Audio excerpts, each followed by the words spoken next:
오이타 현립구장은 1947년에 지어진 것으로 좌우 펜스가 94.5m, 가운데 펜스는 112.8m로 엔젤스 구장보다는 약간 작았지만 그래도 연습에는 충분한 훌륭한 건물이었다. 그라운드 상태도 내외야 공이 흠잡을 데가 없었다. 엔젤스 선수들은 9시 반에 이 구장으로 온다. 그리고 우선 약 1시간에 걸쳐 러닝과 유연체조가 트레이닝 코치의 지도로 행해진다. 이어서 약 1시간 동안 내야수와 외야수로 나뉘어 수비 연습, 배팅은 그 뒤에 1시간 반 동안, 그 사이에 3루 쪽 파울 그라운드에서 배팅을 끝낸 선수부터 순서대로 노크 배팅 행해졌다. 그리고 마지막으로 다시 한번 수비 연습. 내야와 외야가 하나가 되어 실전적인 포메이션 플레이를 전개하는 것이다. 이 마지막 수비 연습에는 투구 연습을 끝낸 투수진도 주자로 참가했다. 연습 종료 시간은 3시로 정해져 있었지만 마지막 포메이션 플레이에서 실책이 속출했기 때문에 3시에 끝나는 날은 좀처럼 없었다. 실책이 속출했지만 한편으로는 눈에 띄는 움직임도 발견되었다. 하고의 움직임이었다. 주전 선수들과 함께 움직이고 있어도 그 강철 어깨로 여러 차례 히로카의 주의를 끌었다. 그러나 히로카가 주전인 가나이를 2루로 돌리고자고까지 결심할 만큼 정말로 주목한 것은 그의 강한 어깨가 아니라 글러브에서 공을 빼내는 움직임이었다. 하고는 공을 잡는 순간에 글러브를 뒤로 빼지 않았다. 글러브를 빼면 보기에는 폼이 좋기 때문에 잘하는 것처럼 보이지만 그런 동작은 내야수로서는 실격인 것이다. 글러브를 뒤로 빼는 동작으로 인해 투구 동작에 들어가기까지 움직임이 일순 정지되고 새삼 동작을 취해야 한다. 극히 짧은 순간이지만 타자는 그 사이에도 1루 베이스를 향해 전력 질주하고 있는 것이다. 그런 동작으로 2m는 차이가 생길 것이다. 아슬아슬한 상황에서 2m의 차이는 크다. 캠프 4일째 히로카는 가나이를 불렀다. 지금부터는 2루로 가서 연습을 해. 그 이유는 알겠지? 가나이는 고개를 끄덕였다. 자네의 어깨로 유격수와 1루 사이의 거리는 너무 길지만 2루에서라면 충분하다. 2루가 자네의 실력을 발휘할 수 있게 할 거야. 그리고 또 5일째에는 외야의 포진을 전면적으로 변경했다. 어깨가 약한 메녹스를 우익수에서 좌익수로 돌리고 좌익수였던 다카하라를 중견수에 넣었다. 그리고 가장 어깨가 강한 데라다를 중견수에서 우익수로 변경시킨 것이다. 모든 포지션에 어깨가 강한 선수를 두고 싶은 마음이 없는 것도 아니지만 어쩔 수 없는 경우 좌익수가 반드시 어깨가 강해야 할 필요는 없다. 예를 들어 외야 안타로 2루 주자가 홈으로 치고 들어올 경우 어지간한 행운의 타구가 아닌 한 홈에서 주자를 잡을 확률은 낮다. 그런 경우에 홈인은 어쩔 수가 없다. 그것보다 타자를 2루까지 못 가게 하고 1루 주자를 3루까지 못 가게 막는 게 중요한 것이다. 따라서 좌익수는 극단적으로 말하면 중견수도 그렇지만 2루나 3루로 재빨리 공을 던질 수 있는 어깨만 있으면 된다.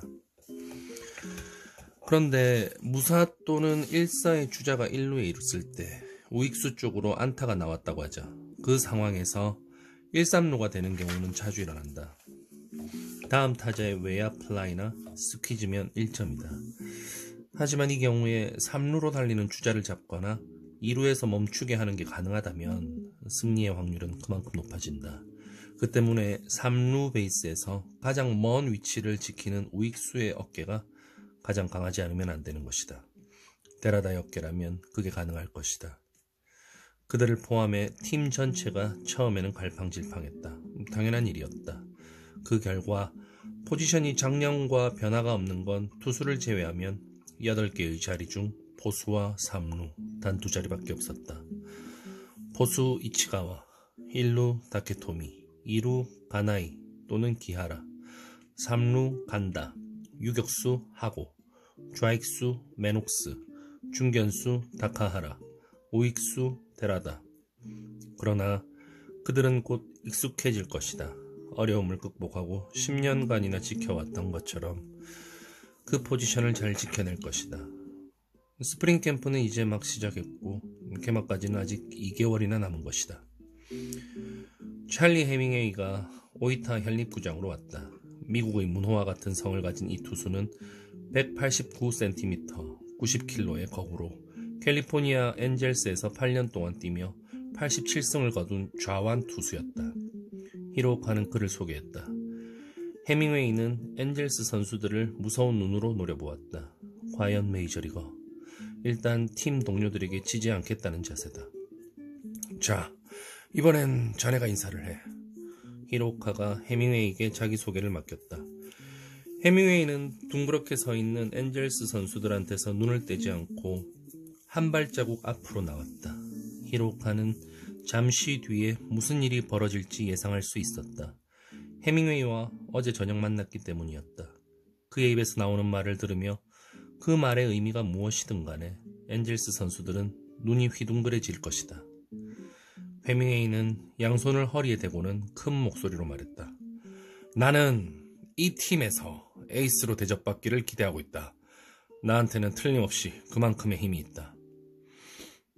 엔젤스 선수들은 입을 떡 벌리고 해밍웨이의 얼굴을 쳐다보았다.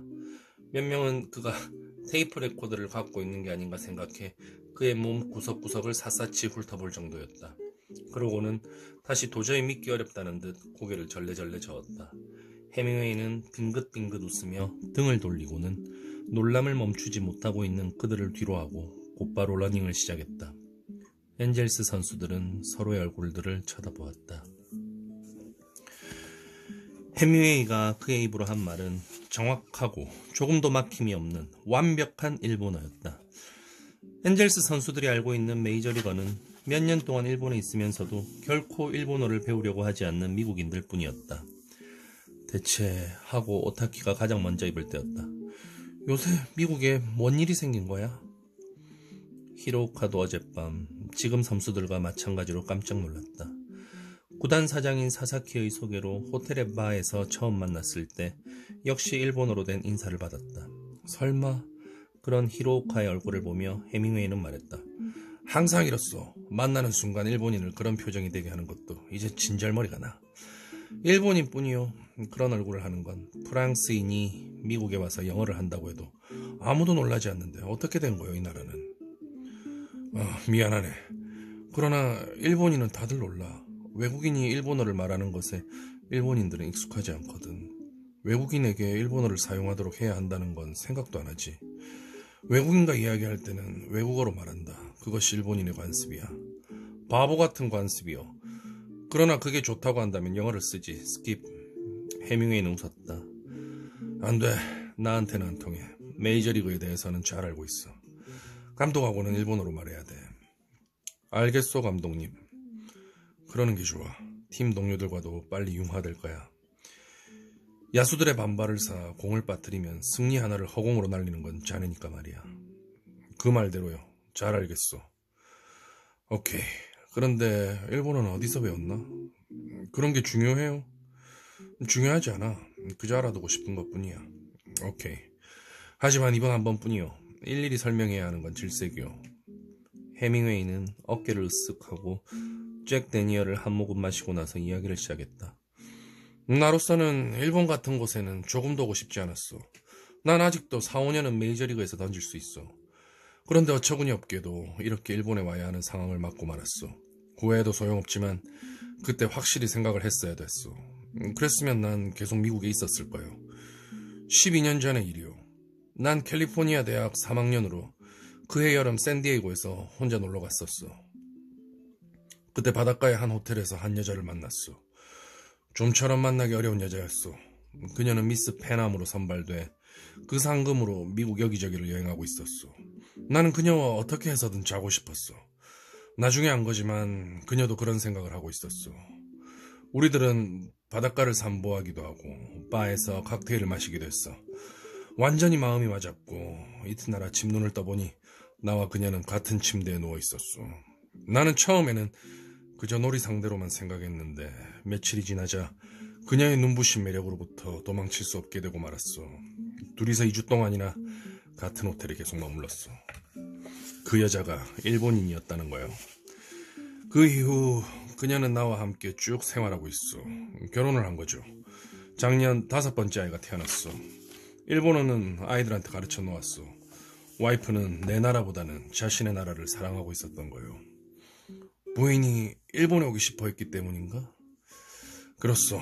와이프가 바라는 걸 들어준 것이요. 그만큼의 가치가 있는 여자니까. 이 녀석은 쓸만할지 모르겠다고 히로카는 생각했다.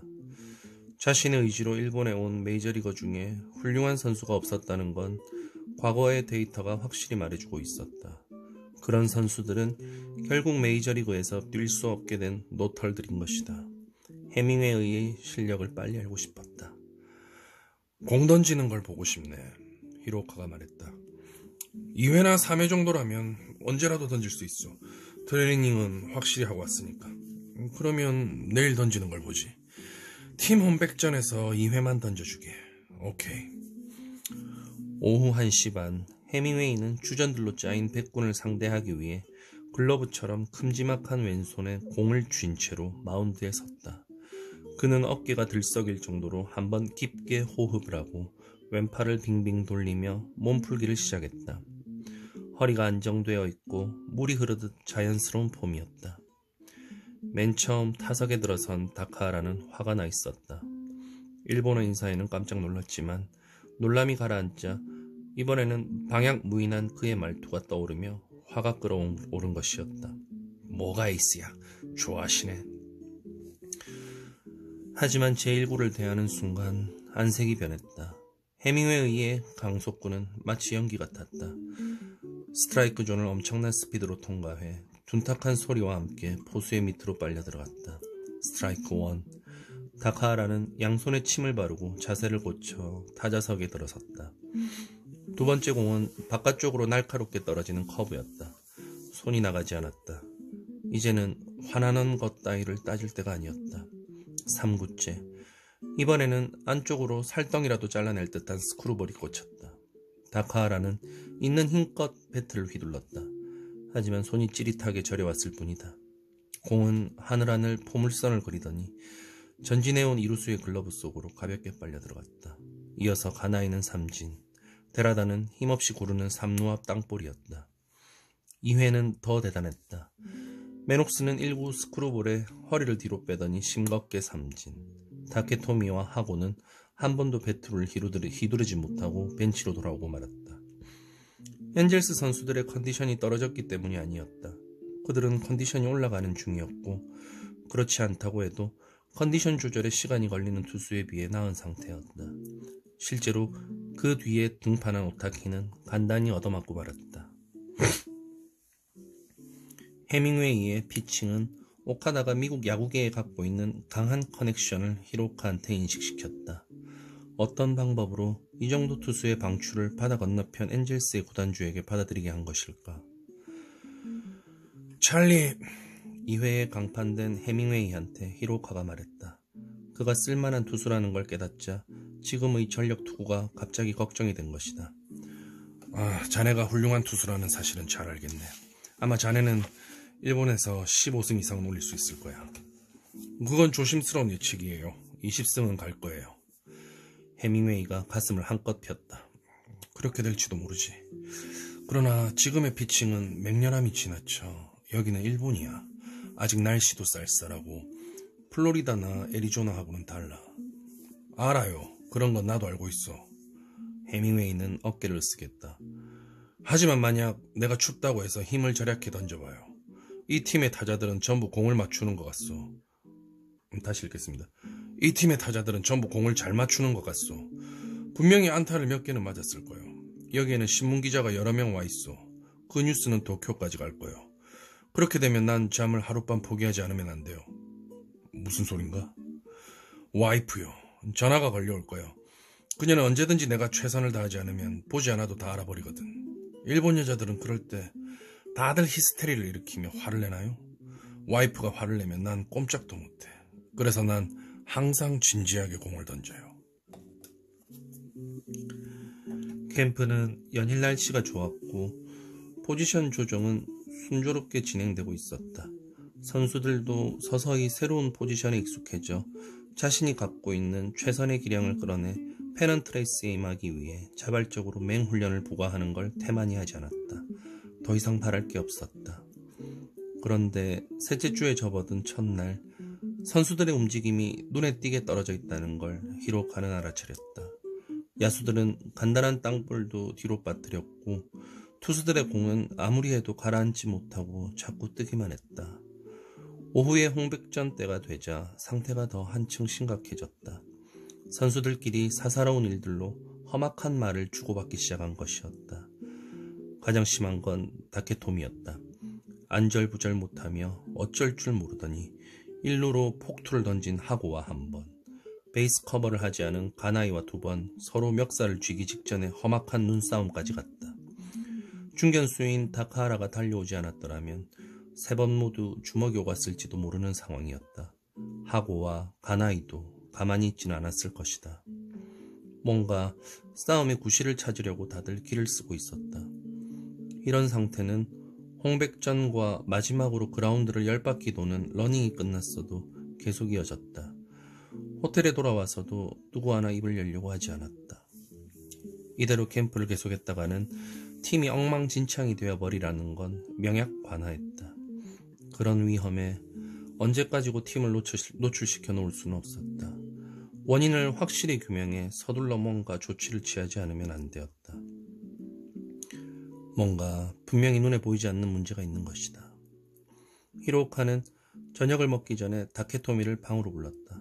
그는 샤워를 하고 평상복으로 갈아입자 감정이 다시 차분해진 모양이었다.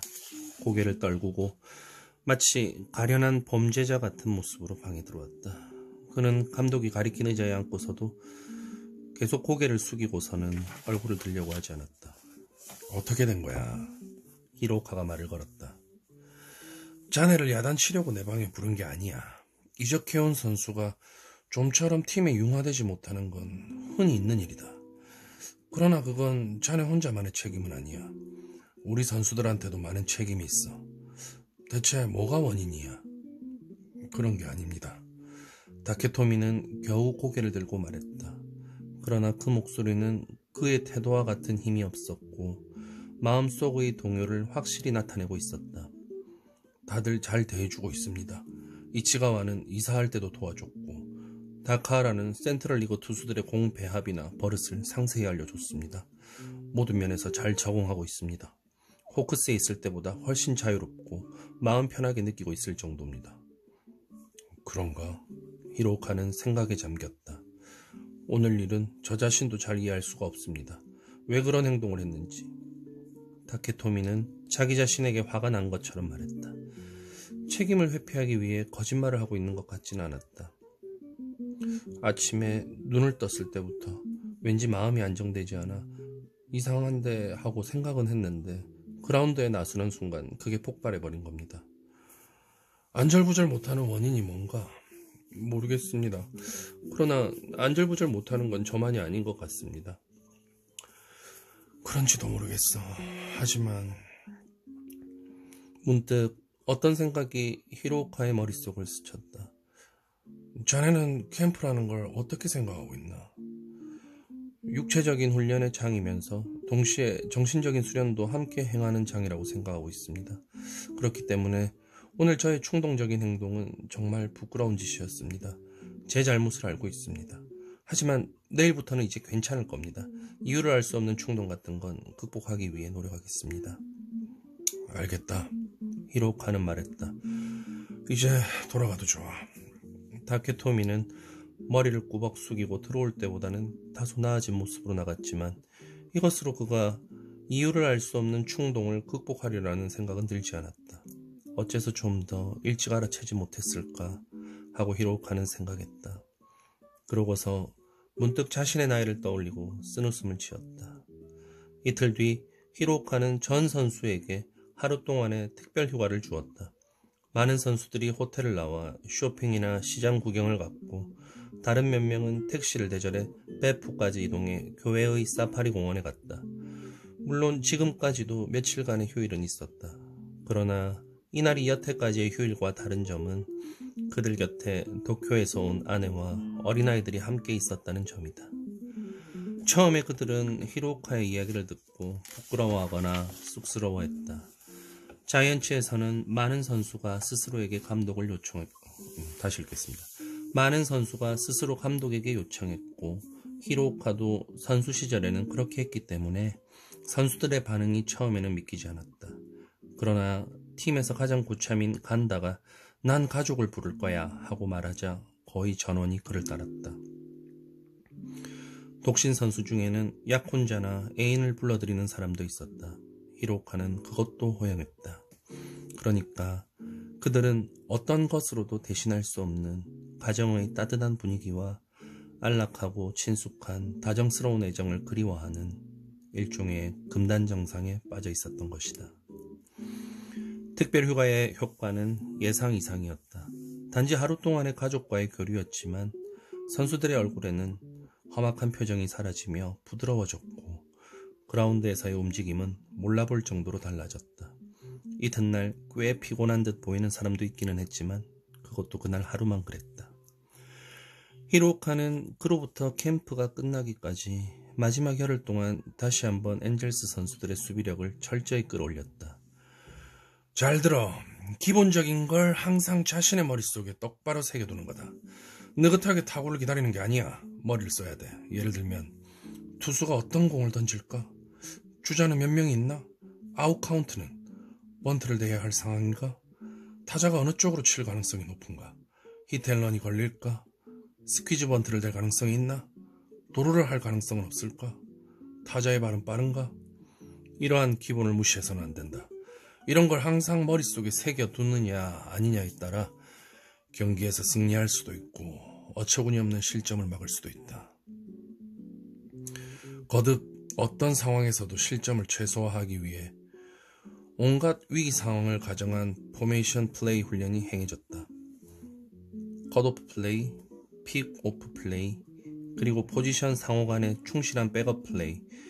지금까지 마음 내키는 대로 플레이를 해온 엔젤스 선수들에게 이 훈련은 지극히 피곤하면서도 귀찮은 연습이었다. 연습의 양이 배로 늘어났고 연달아 이어지는 다음 플레이를 위해 머리도 쓰지 않으면 안 되었다.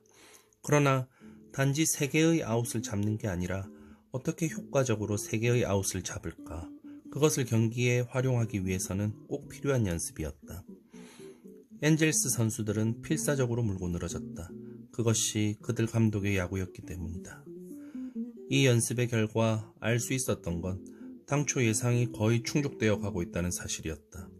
허드슨 대신 다케토미를 1루에 놓고 유격수에 가나이 대신 하고를 넣은 것에 의해 번트의 처리나 병살 플레이, 그리고 외야와의 연계 플레이가 물 흐르듯 이어질 수 있게 되었다.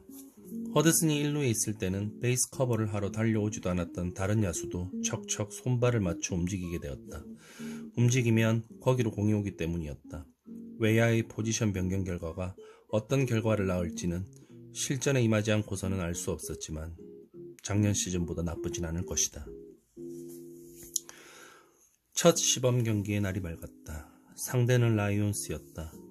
헤이와다이 구장의 관중수는 5,000명 정도로 만원과는 다소 거리가 있었지만 시범 경기에 이 정도가 들어온 것은 그런대로 만족할 만한 관중이라고 생각하지 않으면 안 될 것이다. 1,000명이나 1,500명밖에는 들어오지 않는 경기도 있었다. 시범 경기라고 해서 컨디션 조절이나 테스트라는 기본으로 경기에 임할 생각은 히로카에게는 조금도 없었다.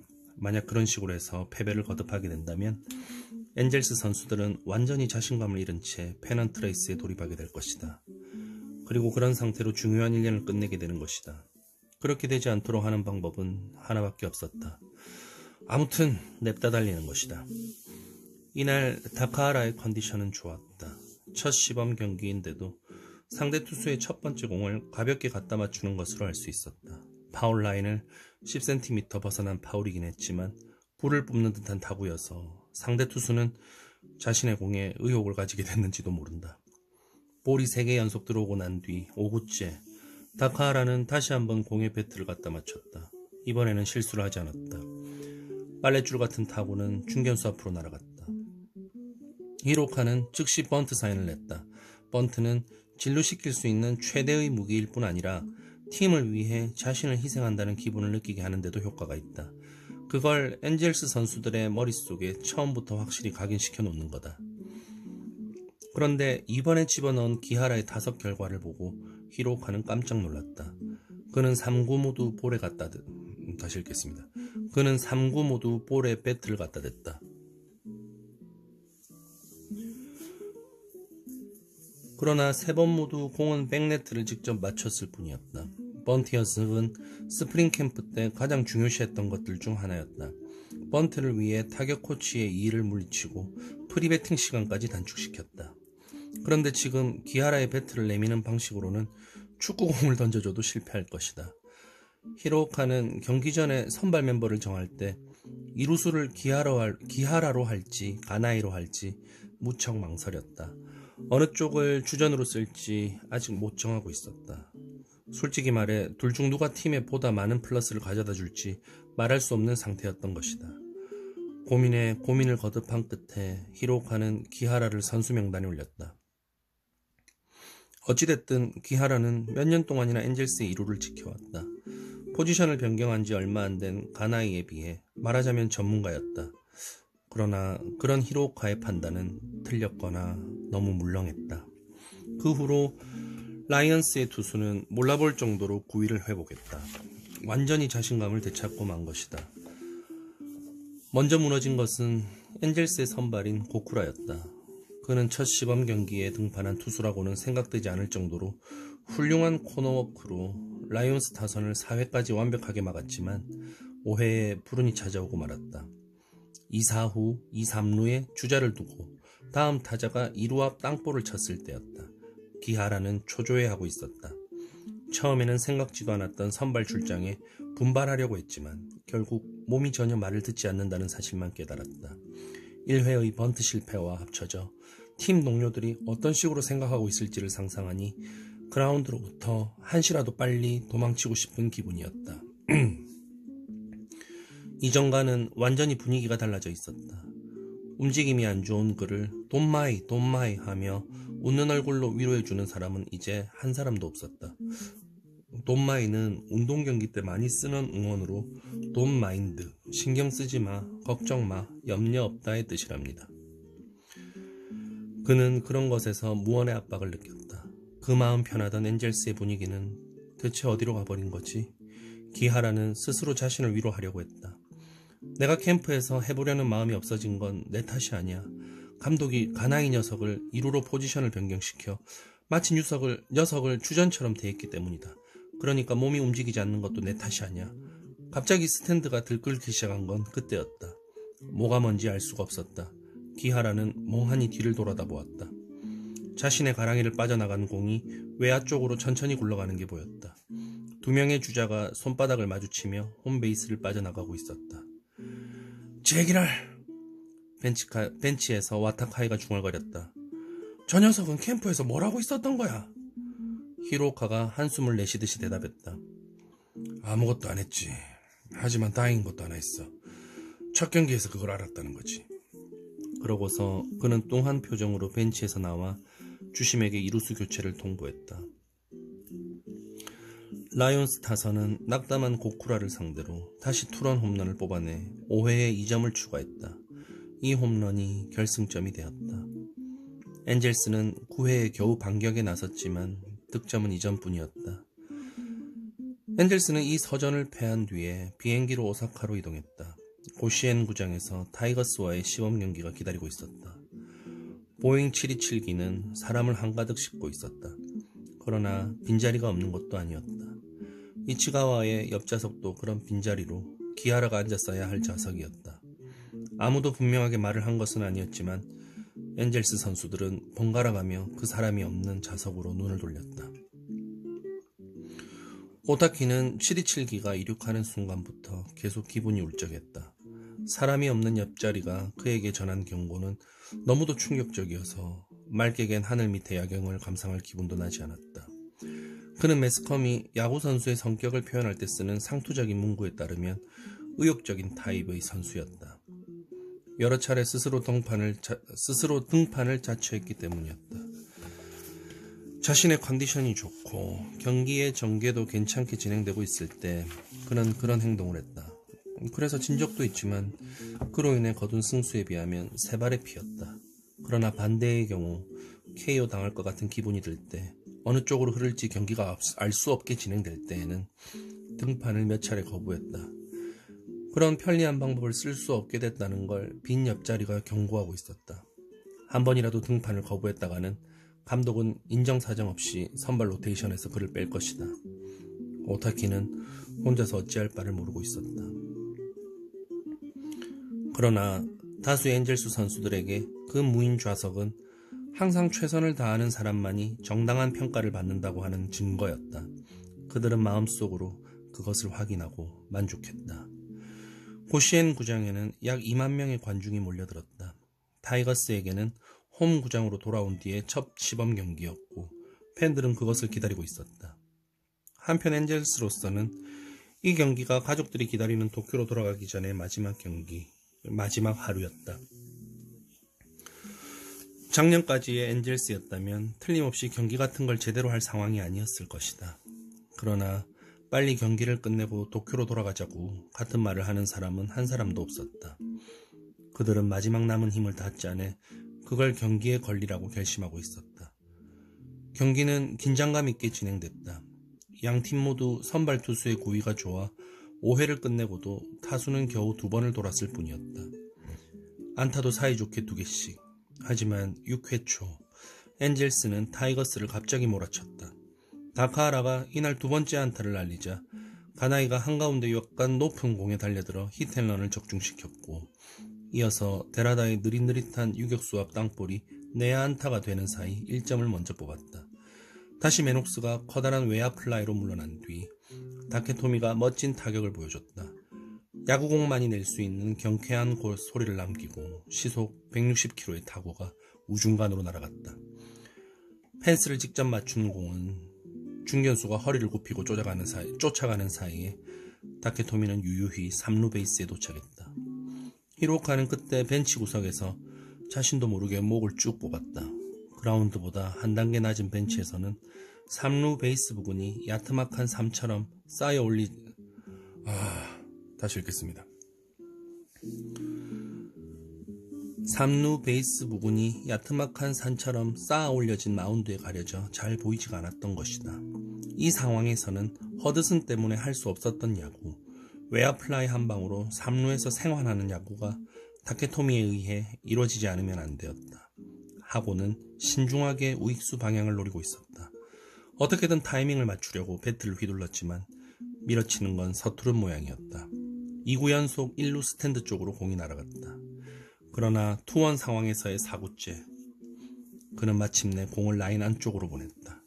우익수인 라인백이 천천히 전진해왔다. 충분히 날아간 타구라고는 할 수 없었다. 그런데 공이 라인백의 글러브에 들어선 순간 다케토미는 3루 베이스를 박차고 맹렬히 홈을 향해 스타트를 했다. 공을 기다리는 다부치의 얼굴에 놀람의 표정이 스치더니 언더베이스를 할 상황이 아니야 하고 말하고 있었다. 라인백도 다급했다. 그의 경험으로 이런 플레이는 폭주라고 할 만한 것이었다. 그러나 당황한 그의 백홈 송구는 약간 베이스 오른쪽으로 벗어났다. 다케토미가 슬라이딩해 들어오는 곳으로 다부치가 덮쳤다. 다케토미는 명백한 폭주를 클로즈 플레이까지 만들고 만 것이다. 새하얀 모래먼지 속에서 하늘을 향하고 쓰러진 다부치가 미트를 잽싸게 머리 위로 치켜들었다. 포수의 이런 습성이 멋지게 역할을 해냈다고 해야 할지도 모르겠다. 순간 판정을 내리지 못하던 주심은 아웃을 선언했다. 다행히도 이 경기는 시범 경기였다. 만약 공식전이었다면 이 판정을 둘러싸고 경기는 중단되었을 게 틀림없다. 히로카는 항의하는 대신 벤치에 미트를 가지러 온 다케토미를 격려했다. 후회할 거 없어. 좋은 플레이였다. 이제부터 자네가 3루에 있을 때 타이거스의 외야수들은 항상 오늘의 플레이를 떠올리고 신경이 곤두선 채로 수비하지 않으면 안 되게 될 거야. 그건 우리 팀을 유리하게 만드는 역할을 한다. 내가 자네한테 바라고 있던 바다. 각회 후에 홈런으로 2점을 얻어 3대2로 쫓아왔다. 그리고 맞이한 9회 말 타이거스는 투수의 타석에서 대타를 내보냈다. 예정된 6회를 던진 이와마를 대신해 마운드에 올라와 있던 고마스는 금세 투 스트라이크로 그를 몰아붙였다. 3구째 바깥쪽으로 뺄 생각으로 던진 슬라이더가 휘어지지 않고 쑥 한가운데로 들어왔다. 공은 배트에 맞고 좌익수 앞으로 날아갔다. 다음 타자와의 대결 여하에 따라 동점이 될 수도 있었다. 게다가 타수는 1번, 노아웃이기 때문에 타이거스는 어떤 작전도 할 수 있는 상황이다. 그런데 거기에서 타이거스는 아무것도 하지 않았다. 그냥 제멋대로 휘두르더니 1루 쪽 파울 플라이를 쳐올려 간단히 죽어준 것이었다. 그러나 고마스의 어깨에는 점점 힘이 들어갔고 그만큼 공이 뜨기 시작하고 있었다. 그런 공을 이번 타자는 놓치지 않았다. 오히려 그걸 예측하고 있었던 게 틀림없는 게 투볼에서 들어오는 직구를 정확히 배트의 중심에 맞춰 이루수와 유격수 사이의 무인지대 쪽으로 빠르게 굴러가는 땅볼을 쳐냈다. 완벽한 안타 코스였는데 보니까 하고가 미친듯이 그 땅볼을 쫓고 있었다. 그것이 부질없는 노력으로 끝나는구나 싶은 순간 하고는 머리에서부터 다이빙을 했다. 4m는 날아갔을 것이다. 가나이가 잽싸게도 2루 베이스 위에서 기다리고 있었다. 하고는 넘어진 채로 바둥거리는 듯한 자세로 가나이한테 공을 토스했다. 그 공이 다시 다케토미의 미트에 전해진 순간 타자 주자는 아직 1루 베이스에서 2m나 앞이었다. 게임 셋. 어쨌든 새로운 시즌의 첫 번째 승리였다.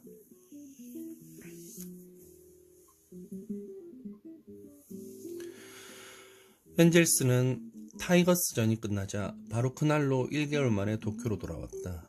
도쿄역에 도착하자 히로카는 많은 선수, 코치들과 함께 택시 승강장에 줄을 서 순서를 기다렸다. 몇몇 선수는 아내에게 마중을 나오게 해 그 차로 돌아갔다. 10분 후에 겨우 순서가 돌아왔다. 그에게는 고등학교 3학년인 아들과 중학교 2학년인 딸이 있었다. 아내와 셋이서 그가 돌아오는 걸 기다리고 있을 것이다. 아들 녀석 대학 입시는 어떻게 됐을까 하고 히로카는 마음속으로 자식에 관해 생각했다. 스프링 캠프 동안에는 완전히 잊어버리고 있었던 것이다. 조금은 그런 문제에 대해 신경 쓰지 않으면 안 된다고 반성했다. 집에 도착한 건 10시경이었다. 아내와 딸이 현관에 나와 있었다. 아내와 딸은 이제부터 다시 정상적인 가정생활이 찾아온다는 기쁨을 얼굴 가득히 드러내고 있었다. 그걸 확인하는 건 히로카로서도 기쁜 일이었다. 그는 긴 팔로 두 사람의 어깨를 안았다. 우리 가족들 얼굴이 너무 보고 싶었어. 거실로 들어서자 2층에서 아들이 내려왔다. 대학은 어떻게 됐냐고 히로카는 아들에게 물었다. 아빠가 그걸 기억하고 있다니 놀라운데요. 하고 아들은 웃더니 1지망 대학은 떨어졌지만 2지망 대학의 정경학부에 합격되었다고 기쁜 듯이 말했다. 아빠가 다니던 대학이에요. 히로카는 합격 축하 선물로 아들이 갖고 싶어하던 카세트 데크를 괜찮은 놈으로 하나 사주겠다고 약속했다. 딸은 학교에서 새로운 보이프렌드를 사귀었다는 것과 오빠가 대학에 합격했다는 걸 확인하던 주의 토요일에 가족 3명이서 스키를 타러 갔다는 이야기를 했다. 히로카는 아이들의 이야기를 들으며 이런 건전한 분위기가 감싸고 있는 가정을 가졌다는 사실에 만족했다. 그리고 이런 가정을 만드는 데 역할을 해준 아내한테 감사의 마음이 들었다. 조금 있다가 11시에 딸이, 11시 반에 아들이 2층의 각자 방으로 올라갔다. 뭐 안 좋은 일은 없었어? 둘만이 남자 히로카는 아내에게 물었다. 아무 일도 없었어요. 아이들은 보다시피 건강하고 나만 스키장에 다녀오고 가벼운 감기에 걸렸을 뿐이에요. 그리고 내 차가 고장나서 수리를 받은 거 정도? 캠프는 어땠어요? 그럭저럭 그림이 나오는 것 같아. 어떻게 잘 될 것 같아요? 몰라. 페넌트레스에 들어가면 어차피 여러 가지 일들이 일어날 거야. 그녀는 두 사람을 위해 차를 끓였다. 히로카는 차를 좋아했다. 캠프에서는 맛있는 차를 마실 수 없어 아주 곤란했다. 왜 오이타에 오지 않았지? 문득 떠오른 듯이 히로카가 물었다. 와타카이 씨 부인이 갈만한 사정이 아니었어요. 그래서 나도 포기해버렸죠. 하지만 지금은 가지 않은 게 잘한 것 같아요. 어째서? 가장 맛있는 요리를 끝까지 남겨두고 싶은 기분 알죠? 자, 슬슬 목욕탕에 들어가요. 그녀는 웃으며 남편의 손에서 다시 읽겠습니다. 그녀는 웃으며 남편의 손에서 찻잔을 뺏고 쫓아내는 듯한 신용을 했다. 이럴 때의 아내의 모습을 히로카는 좋아했다. 벌써 40이었지만 사랑스러운 모습은 예전과 하나도 다르지 않았다. 오랜만에 나도 함께 들어갈까요? 욕실 문을 열려고 할 때 그녀가 등 뒤에서 속삭였다. 히로카는 대답을 않고 욕실로 죄송합니다. 히로카는 대답을 않고 욕실로 몸을 밀어 넣었지만 속으로는 아내가 들어와 주었으면 하고 생각했다. 아내는 좀처럼 모습을 보이지 않았다. 시간이 흘렀다. 참다 못한 히로카는 욕조 안에서 소리를 쳤다. 뭐하고 있는 거야? 엔젤스는 대단했다. 라이온스전부터 모두 12경기를 싸워 7승을 거두고 있었다. 폭발적인 타선, 게다가 투수진도 나쁘지 않았다. 그리고 잘 단련된 견고한 수비진은 상태가 안 좋은 투수에게 실력 이상의 결과를 거두게 했다. 시범 경기에 남은 시합은 앞으로 5경기였다. 그 첫 시합은 퍼시픽 리그 챔피언 팀인 한큐 브레이브스였다. 히로카는 이 시합에 해밍웨이를 선발로 내세웠다. 일본에 온 이후 첫 실전 등판이었다. 해밍웨이의 컨디션은 최상이었다. 브레이브스 타선은 그의 투구에 꼼짝달싹 못하고 4회까지 한 개의 안타도 쳐내지 못했다. 그러나 엔젤스 선수들은 그가 강속구로 삼진의 산을 쌓을 거라고 기대하고 있었기 때문에 그 내용의 의외의 결과에는 놀랐다. 삼진이 한 개도 없었던 것이다. 삼진을 잡는 게 무슨 의미가 있다는 거야? 해밍웨이는 그렇게 엔젤스 선수들에게 반문했다. 피곤해지기만 하는 거 아니야. 투수에게 중요한 건 삼진 숫자가 아니야. 스코어보드에 0을 몇 개나 나란히 늘어놓느냐가 중요한 거지. 그는 5회도 3명의 타자를 간단히 내야 땅볼로 막았다. 약간의 문제가 일어난 것은 그때였다. 벤치로 돌아온 해밍웨이한테 히로카는 투수 교체를 통보했다. 이미 그가 1급 투수라는 것은 확인할 필요가 없었다. 찰리, 오케이야. 이제 됐어. 해밍웨이는 매우 화를 냈다. 말도 안 돼. 지금 어떤 상황인지 알고 있어? 퍼펙트잖아요. 나는 이대로 20회까지도 던질 수 있어. 알고 있어. 나도 이대로 자네한테 던지게 하고 싶어. 히로카는 차분한 목소리로 말했다. 그러나 아직 시범 경기라서 계속 던지게 할 수는 없다.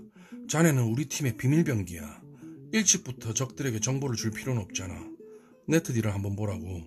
센트럴 리그의 기록원들이 전부 와 있다. 카메라를 돌리고 있는 게 자이언츠와 카프의 기록원이야. 간신히 해밍웨이를 납득시키고 젊은 투수를 마운드에 올려보냈다. 그때부터 브레이브스의 타선이 폭발했다. 6회와 7회에 홈런 3방을 포함해 9안타를 퍼부어 8점을 낸 것이다. 엔젤스의 득점은 데라다의 홈런으로 거둔 1점뿐이었다.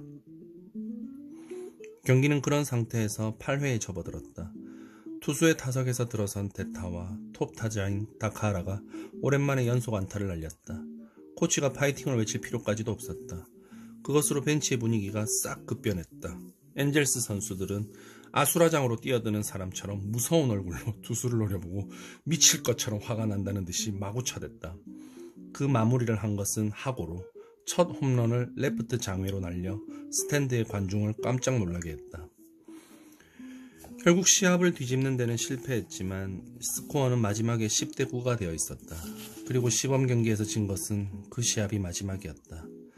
엔젤스는 그 뒤에 4시합을 모두 3점까지의 득점을 다투는 경기 전개로 이거 재밌는 문장인데 엔젤스는 그 뒤에 4시합을 모두 3점까지의 득점을 다투는 경기 전개로 끌고 갔고 그중 3시합을 1점 차로 이겼다. 카프와의 시합에서는 절체절명의 위기에서 하고와 가나이 콤비가 멋진 더블 플레이를 2개나 해내 적의 전의를 꺾었고 드래곤스와의 시합에서는 1대0으로 리드당하던 9회 말에 매녹스가 끝내기 홈런을 라이트 스탠드에 꽂아 넣었다. 이렇게 해서 엔젤스는 11승 6패로 5할을 5경기나 상회하는 성적으로 시범 경기를 끝냈다. 센트럴 리그에서는 카프에 이은 2위의 성적이었다.